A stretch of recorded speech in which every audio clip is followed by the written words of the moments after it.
బ్రహ్మ పుత్రుడు మనువుకు నలుగురు కుమారులు. అందులో ఒకరు షరియతి మహారాజు. అతనికి పెళ్ళైన చాలా ఏళ్లకు ఒక కూతురు జన్మిస్తుంది. ఆమె పేరు సుకన్య. రాజ పరిపాలనలో అలసిపోయిన షరియతి మహారాజు ఒకరోజు అడవికి విహారానికి వెళ్దామని నిశ్చయించుకుని మంత్రికి తగిన సామాగ్రిని ఏర్పాటు చేయమని చెప్తాడు. మంత్రి సామాగ్రి ఏర్పాటు చేసిన తర్వాత రాజు తన కుటుంబ సభ్యులు అందరూ కలిసి విహారానికి అడవిలోకి వెళ్తారు. అడవిలోకి వెళ్లి గుడారం వేసుకొని అక్కడ కొన్ని రోజులు గడుపుతారు. షరియతి కుమారుడు సుకన్య ఆమె ఆ గుడారం నుంచి కొద్దిగా బయటకు వచ్చి అటు ఇటు చూస్తుంటే అక్కడ అందమైన పూలు కనిపించాయి. సుకన్య తన చిలికత్తెలతో పూలు కోస్తూ అలా కొంత దూరం ప్రయాణించింది. అలా కొంత దూరం ప్రయాణించినాక ఒక అందమైన మానస సరోవరం లాంటి సరస్సు కనిపించింది. ఆ అందమైన సరస్సు చుట్టూ తిరుగుతూ చాలా ఆశ్చర్యానికి గురైంది. కొద్దిగా దూరం ప్రయాణించింది ఆమె. తర్వాత చవ్య మహాముని ఆశ్రమం అక్కడ కనిపించింది. అక్కడ నుంచి చూస్తే పుట్టలో 2 జ్యోతులు ప్రకాశవంతమైన జ్యోతులు కనిపించాయి. ఆమె ఈ జ్యోతుల ఏంటి, ఈ ప్రకాశం ఎక్కంచెల్లి వస్తుంది అని తెలుసుకోవాలని ఆమె ఆ జ్యోతులు కాంతి వెలుగుతున్న వైపు ప్రయాణించసాగింది. అలా కొంత దూరం వెళ్ళాక అక్కడ పుట్టలో నుంచి ఆ జ్యోతుల కాంతి బయటకు వస్తూ ఉంది. ఆ పుట్టలో ఏమో ఉంది అని తెలుసుకోవాలనుకున్నది సుకన్య. ముళ్ళ పొదను ఒకటి తీసుకొని పుట్టపై శుభ్రం చేయసాగింది. అలా చేస్తుంటే చవన మహాముని ఇలా చెప్పాడు: ఓ రాజకుమారి, నేను తపస్విని చవ్య మహాముని, నీవు ఇక్కడి నుంచి వెళ్ళిపో అని చెప్పాడు. కాని ఈ జ్యోతుల ప్రకాశానికి రాజకుమారి సుకన్యకు ఇదేమిటో తెలుసుకోవాలని ఆశ కలిగింది. ముళ్ళ పొదతో ఆమె పుట్టపై శుభ్రం చేయడం ప్రారంభించింది. అలా కొద్దిసేపైన తర్వాత ఆ ముళ్ళ పొదలు చవన మహర్షి కళ్ళలో గుచ్చుకుని అతను అంధుడైపోయాడు. ఇలా జరిగిన కొద్దిసేపటికి రాజుకు, అతని సైన్యానికి ఏనుగులకు, ఒంటెలకు మూత్ర సంబంధ వ్యాధి వచ్చింది. ఈ వైపరీత్యానికి కారణమేమో తెలుసుకోవాలనుకున్నాడు షరియతి మహారాజు. సుకన్య రాజు దగ్గరికి వెళ్లి చవ్య మహామునికి సుకన్యకు మధ్య జరిగిన సంఘటన మొత్తం చెప్పింది. మా అందరికీ మూత్ర సంబంధ వ్యాధికి కారణం అయితే నువ్వా అని అనుకున్నాడు.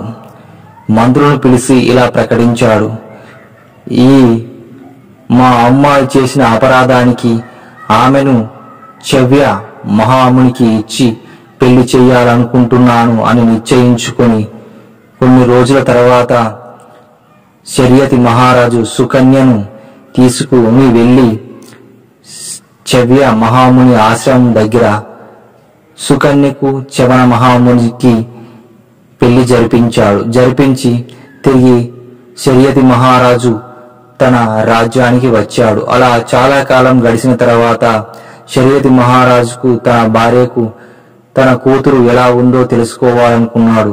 అంధుడైన మరియు వృద్ధుడైన చవన మహామునికి మన కూతురిని ఇచ్చి పెళ్లి చేశాము. ఆమె ఎన్ని కష్టాలు పడుతుందో అడవిలో ఒకసారి చూసి వద్దామని షరియతి భార్య అతనికి చెప్తుంది. షరియతి మహారాజు కూడా అలాగే అని బయలుదేరతారు.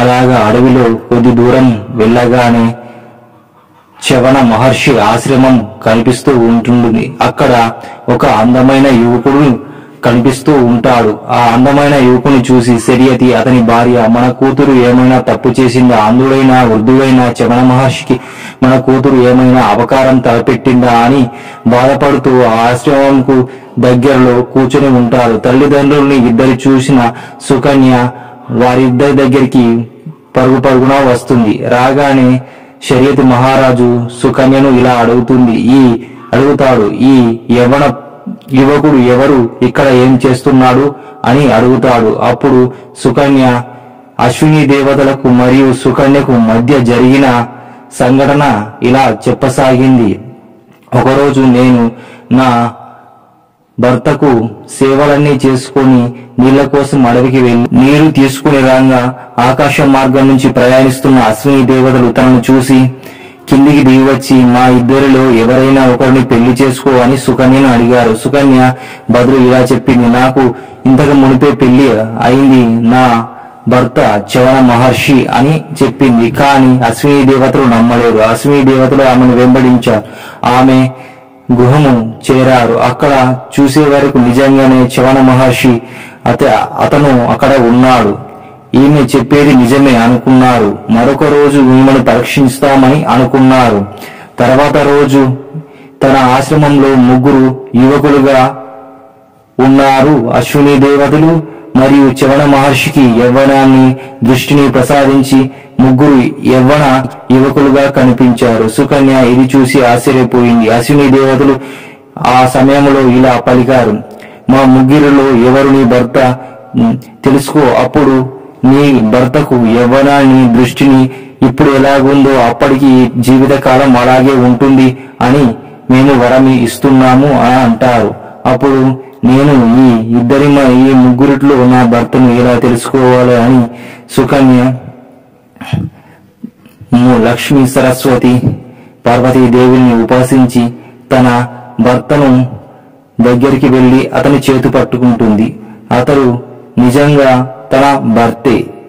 దీనికి ఆశ్చర్యపోయిన అశ్విని దేవతలు తమ నిజ రూపానికి వస్తారు. వచ్చి ఆమెను, తదాస్తు, నీ భర్తకు యవ్వనాన్ని చూపును మేము ప్రసాదించాము, ఇది ఇలాగే ఎప్పటికీ ఉంటుంది అని అంటారు. అప్పుడు చవన మహర్షి సంతోషించి దీనికి ప్రతిఫలంగా మీకు ఏం కావాలో కోరుకోమని అశ్విని దేవతలను అంటాడు. అప్పుడు చవన మహర్షితో అశ్విని దేవతలు ఇలా పలుకుతారు, మాకు సోమరసం అధికారం కావాలి అని అడుగుతారు.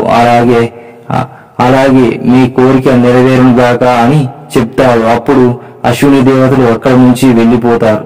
ఈ సంఘటన మొత్తం సుకన్య, శర్యతి మహారాజు అతని భార్యకు చెప్పిన తర్వాత వారిద్దరూ సంతోషించి అల్లుడైన చవన మహర్షి దగ్గరికి వెళ్తారు. చవన మహర్షిని ఇలా అడుగుతాడు, నేను మీ రాజ్యంలో ఒక మహాయజ్ఞం నిర్వహించబోతున్నాను. దానికి దేవతలను మరియు ఋత్వికులను, దేవవైద్యులు, అశ్విని దేవతలను అందరినీ పిలవండి అని అంటాడు. కొన్ని రోజుల తర్వాత చవన మహర్షి రాజైన శర్యతి రాజ్యంలోకి వెళ్తాడు. అక్కడ మహాయజ్ఞాన్ని ప్రారంభిస్తాడు. ఆ యజ్ఞానికి దేవతలు, దేవేంద్రుడు, దేవవైద్యులు, అశ్విని దేవతలు కూడా వస్తారు. కానీ అశ్విని దేవతలు రావడం దేవేంద్రుడికి నచ్చలేదు.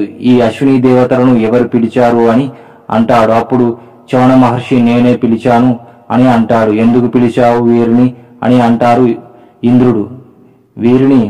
వీరికి సోమరస అధికారం ఇద్దామని పిలిచాను అని అంటాడు చవన మహర్షి.